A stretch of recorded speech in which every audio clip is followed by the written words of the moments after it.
Good morning, সুপ্রভাত। কেমন আছো তোমরা সবাই? আমাদের বরন্তী ট্যুরের পার্ট 2 তে তোমাদের অনেক অনেক অনেক স্বাগত জানাই। তো এটা হচ্ছে আমাদের রুম থেকে সকালবেলার ভিউ। আর ঘুম থেকে উঠে এরকম একটা সুন্দর ভিউ দেখতে কার না ভালো লাগে বলো? তাই উঠেই আগে চুপটি করে বসে এই সুন্দর দৃশ্যটা উপভোগ করতে থাকলাম। চলো এবার তোমাদের ব্যালকনিটাই নিয়ে যাই।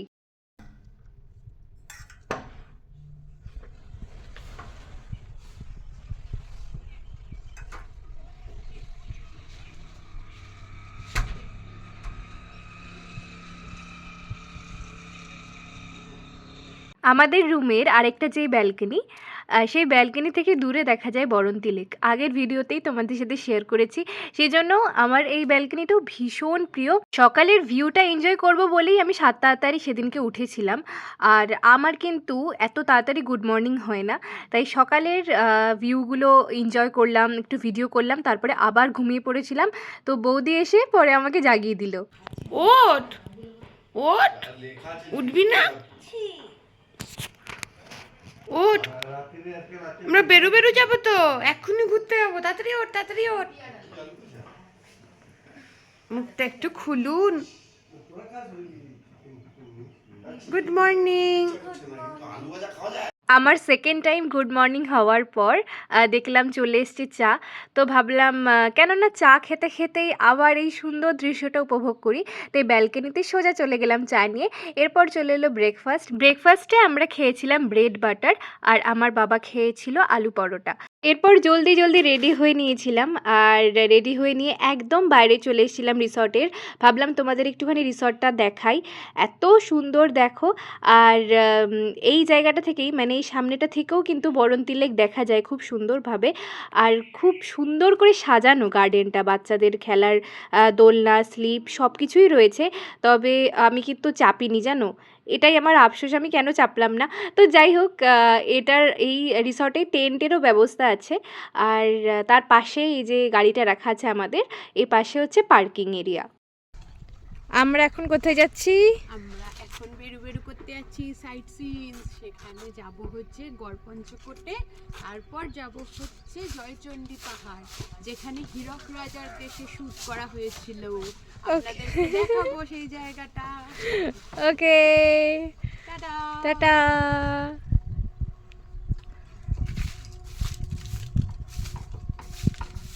ওই দেখো, দাদা আসছে, মা আসছে, আর পেছনে বাবা আসছে। আসলে এপ্রিল মাস থেকে ডিসেম্বর মাস পর্যন্ত 2024 সালে আমরা সেরকম কোথাও যেতে পারিনি, কারণ আমার বাবার সেরিব্রাল অ্যাটাক হয়েছিল। তো বহুদিন আমরা আর কি কোথাও সেরকম ঘুরতেও যাইনি। আর আমরা তো প্রচণ্ড ঘুরতে ভালোবাসি, বিশেষ করে আমার বাবা। তো এখন বাবা অনেকটাই সুস্থ। তো বাবাই বলল যে বরন্তী যাবে ঘুরতে। এর আগে আমরা দেউলটি ঘুরে এলাম, যার ভিডিও অলরেডি ব্লগে দেওয়া আছে, তোমরা দেখেছো। তো এই যে এই জায়গাটা দেখছো, এই জায়গাটা হচ্ছে আমাদের রিসর্টেই। ওরা নিজস্ব এখানে সবজিপাতি চাষ করে। বেশ ভাল লাগলো, ফুলকপি, বাঁধাকপি, হ্যাঁ, ওরা এখানে চাষ করছে। রিসর্টটা খানিকটা ঘুরিয়ে নিয়ে এবার আমরা চললাম জয়চণ্ডীর পথে। আর আচ্ছা তোমরা বলো তো, যারা তোমরা গাড়িতে কোথাও যাও ঘুরতে, তোমরা রাস্তার ভিউ এনজয় করতে করতে যাও তো? আমার তো ভীষণ ভাল লাগে। আর বিশেষ করে যখন গ্রামের রাস্তা হয়, এই যে এই জায়গাটা দেখছো, এই জায়গাটা, এই যে রাস্তাটা, এই রাস্তাটা দিয়ে গাড়ি করে তো হুশ করে চলে গেলাম, কিন্তু হেঁটে গেলে একটা আলাদাই অনুভূতি হতো। দুধারে মাটির বাড়ি, আর এই যে মাঝখান দিয়ে রাস্তা চলে গেল, আলাদাই একটা মাটির গন্ধ থাকে গ্রামের। আর তার সাথে সাথে তো অপরূপ সৌন্দর্য থাকেই প্রকৃতির। তো এইভাবে প্রকৃতি দেখতে দেখতে আমরাও এগোতে থাকলাম।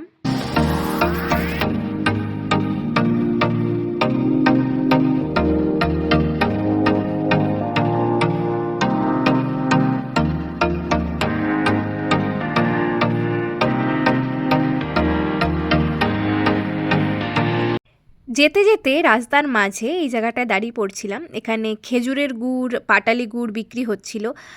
আর খুব সুন্দরভাবে প্রসেসটাও দেখলাম ওদের গুড় তৈরির।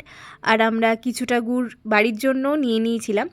তো এই যে তোমাদের সামনে গুড় তৈরির প্রসেসটা তুলে ধরলাম। ওই যে খেজুরের রসটা ওইখানে জাল হচ্ছিল, দিয়ে এরকম দেখো গুড়ের মতো হয়ে গেছিলো। এরপর ওরা গুড়গুলো নিয়ে একটা ফয়েলের মধ্যে ঠান্ডা করার জন্য দিচ্ছিল। তো খুব সুন্দরভাবে প্রসেসটা দেখলাম আর আশেপাশটাও দেখতে থাকলাম। আর গ্রামের পরিবেশ এরকম হলে যদি কিছুক্ষণ না দাঁড়িয়ে একটু ক্যাপচারই না করতে পারলাম সেই মুহূর্তটা, তাহলে আর কি হলো বলো। আর ক্যাপচারের থেকেও বড় কথা হচ্ছে যে অনুভব করা, একটা গ্রাম্য প্রকৃতি অনুভব করা, এটা একটা আর কি মজারও যেরকম বিষয়, তেমনি একটা ভালো লাগারও বিষয়। তো তারপর আমরা চললাম সোজা আবার জয়চণ্ডীর পথে। এই যে দূরে দেখা যায় জয়চণ্ডী পাহাড়, প্রায় চলেই এসেছি আমরা। এই জায়গাটায় যেতে যেতে ভাবছিলাম, ওই যে দূরে দেখা যাচ্ছে পাহাড়টা, ওটাই কি তাহলে হীরক রাজার দেশ? তখন মন বলল আচ্ছা আচ্ছা বেশ। তো যাই হোক, আমাদের না জয়চণ্ডী পাহাড় যেতে একটা বিপত্তি ঘটেছিল, এক্ষুনি দেখাচ্ছি কি। অ্যাকচুয়ালি যেই গুড়টা আমরা নিয়েছিলাম ওখান থেকে কিনে, রাস্তায় একটা বাম্পারে এত জোর ঝাঁকুনি হয়েছে গাড়িটা যে গুড়গুলো সব পড়ে নষ্ট, মানে পুরো পয়সা বরবাদ।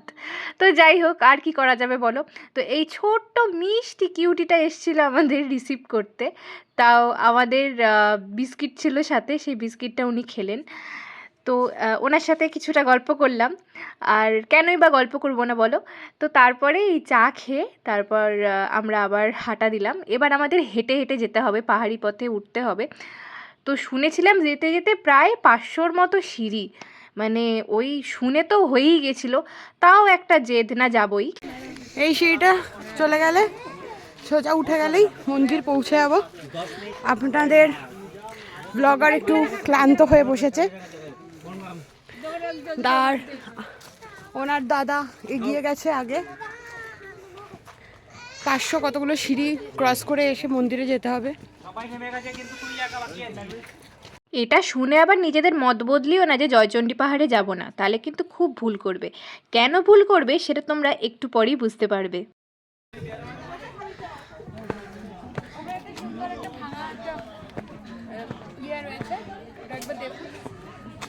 হ্যাঁ এগোচ্ছি, ভাঙা একটা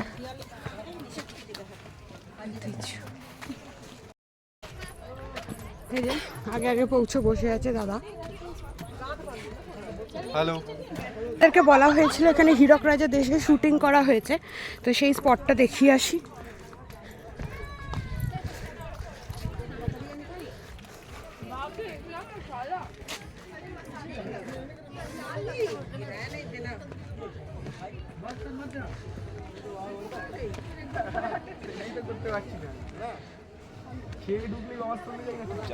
আপনারা যারা যারা হীরক রাজা দেশে দেখেছেন সত্যজিৎ রায়, তারা দেখুন তো বুঝতে পারছেন নাকি। সিরিয়াসলি এত ভালো ভিউ, আমি তো ধারেই যেতে পারছি না। আর এদিকে এই দুটো জাস্ট ধারে বসে শ্যুট করছে কি করে আই ডোন্ট নো। এদের দুটোকে দেখি আমার হার্ট অ্যাটাক চলে আসছে।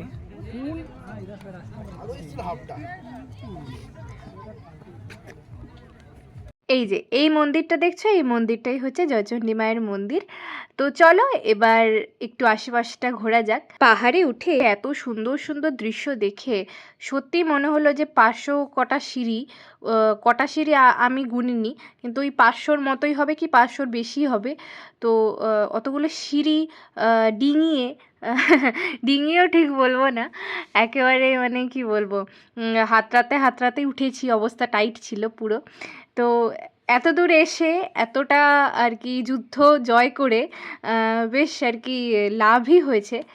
এত সুন্দর লাগছিল ওখানে গিয়ে। আর একটুখানি ঘুরলাম আমরা আশেপাশটা, তারপর এবার আমাদের ফেরার পালা।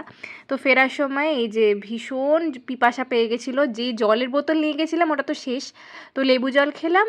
আর বৌদিও খেয়ে নিয়েছিল ওই মিল্কের যেই ছোটো ছোটো বোতলগুলো হয় আমুলের, ওইটা। তো আর ফেরার সময় দেখো এইখানটায় খুব সুন্দর সুন্দর ছৌ নাচের মূর্তি বিক্রি হচ্ছিল, বেশ ভাল লাগলো দেখে। তো তোমরা চাইলে এখান থেকে ছৌ নাচের যে মূর্তিগুলো, এই মূর্তিগুলো কিনতেই পারো। আমরা কিনিনি, কারণ গতবার কিনেছিলাম পুরুলিয়া গিয়েছিলাম যখন। তো এই যে এই পুকুরটা দেখছো, এই পুকুরে আমরা নেমেছিলাম আমি দাদা বৌদি। কেন নেমেছিলাম দেখো, কারণ গাড়ির তো পুরো গুড়ে গুড় হয়ে গেছিলো। তো সেগুলোকে একটু তো ধুতে হবে, তাই ধোয়ার জন্য ওই পুকুরটায় গেছিলাম। তো জয়চণ্ডী পাহাড় ঘুরে এবার আমরা চললাম গড়পঞ্চকোটের দিকে। তো এই যে দূরে যে মন্দিরটা দেখতে পাচ্ছ টেরাকোটার, এই মন্দিরটাই হচ্ছে গড়পঞ্চকোটের মন্দির। তো চলো এবার আমরা আস্তে আস্তে গড়পঞ্চকোটের দিকে এগোই, আর ওখানে গিয়ে তোমাদের আমি ওখানকার ইতিহাস, যেটা আমরা ওখানকার লোকাল মানুষজনের কাছ থেকে জেনেছি, আর কিছুটা ইন্টারনেট থেকে, সেটা তোমাদের জানাবো। আর পৌঁছেই ওখানে একটা লোকাল দোকান ছিল, ওখান থেকেই নর্মাল ভাত সবজি খেলাম। খুব খিদে পেয়েছিল, আর আমার মনে হয় বড় বড় রেস্টুরেন্টের থেকে এইখানকার খাবারগুলো বেশি ভালো। তৃপ্তি করে খেলাম পেট পুরে পুরো। তারপর চলে গেলাম মন্দিরটা একটু ঘুরতে। তো চলো তোমাদের ইতিহাসটা আস্তে আস্তে বলতে থাকি। খ্রিস্টীয় প্রথম শতাব্দীর মাঝামাঝি সময় আধুনিক মধ্যপ্রদেশের ধর রাজা জগদ্দেও পুরীতে তীর্থযাত্রা করতে যাচ্ছিলেন। সেই সময় ঝালদায়, যেটি বর্তমানে পশ্চিমবঙ্গের পুরুলিয়া জেলায় অবস্থিত, ক্যাম্পিং করার সময় তার রানী একটি পুত্র সন্তানের জন্ম দেন। জগদ্দেওর দলবল বিশ্বাস করেন যে শিশুটি মৃত জন্মগ্রহণ করেছে এবং সেই শিশুটিকে তারা সেখানেই রেখে চলে যান। পরে স্থানীয় আদিবাসীরা শিশুটিকে জীবিত অবস্থায় দেখতে পান এবং আদিবাসীদের নেতা সেই শিশুটিকে দত্তক নিয়েছিলেন এবং নাম দিয়েছিলেন দামোদর শেখর, যিনি পরবর্তীকালে আদিবাসী সম্প্রদায়ে বেড়ে উঠেছিলেন এবং পরে বিখ্যাত হয়েছিলেন। এই দামোদর শেখরই এই পঞ্চকোট নির্মাণ করেন। সমগ্র দেশ যখন বর্গী আক্রমণে ভীত, ঠিক সেই সময় একদিন এই ছোট্ট রাজ্যটিকেও বর্গীরা আক্রমণ করলেন। এই রাজ্যের রাজা দামোদর শেখর ঠিক করলেন যে তিনি বর্গীদের বিরুদ্ধে যুদ্ধ করবেন, কিন্তু যুদ্ধে স্বাভাবিকভাবেই তিনি হেরে গেলেন। বর্গীরা পঞ্চকোট লুণ্ঠন করেন এবং পুরো দুর্গ ধ্বংস করে। রাজার প্রাসাদও ভেঙে ফেলা হয়। অপমানিত ও পরাজিত রাজা কাশীপুর নামক স্থানে চলে যান। লোককাহিনী আরও বলে যে রাজার যে 17 জন স্ত্রী ছিল, তারা এই যুদ্ধের পর একটি কূপে আত্মহত্যা করেছিলেন এবং তখন থেকেই গড়পঞ্চকোট ধ্বংসস্তূপে পড়ে আছে। এরপর আমরা আস্তে আস্তে এই ধ্বংসস্তূপগুলো দেখতে থাকলাম, আর এই ধ্বংসস্তূপ দেখতে দেখতে একটা ছোট ভাইয়ের সাথে আমাদের আলাপ হলো। ও আমাদের যা বললো তা শোনো। আচ্ছা, এটা আর রাজপ্রাসাদ ছিল? হ্যাঁ, রানী দে। আচ্ছা আচ্ছা, কুয়োতে ঝাঁপ দিয়েছিল। আচ্ছা, সাতরানী ও রানীদের ছিল। রানীদের। হ্যাঁ, পুচকুটা যতটুকু বলেছে ততটুকু ভিডিও বন্দি করলাম, খুব মিষ্টি করে বলল।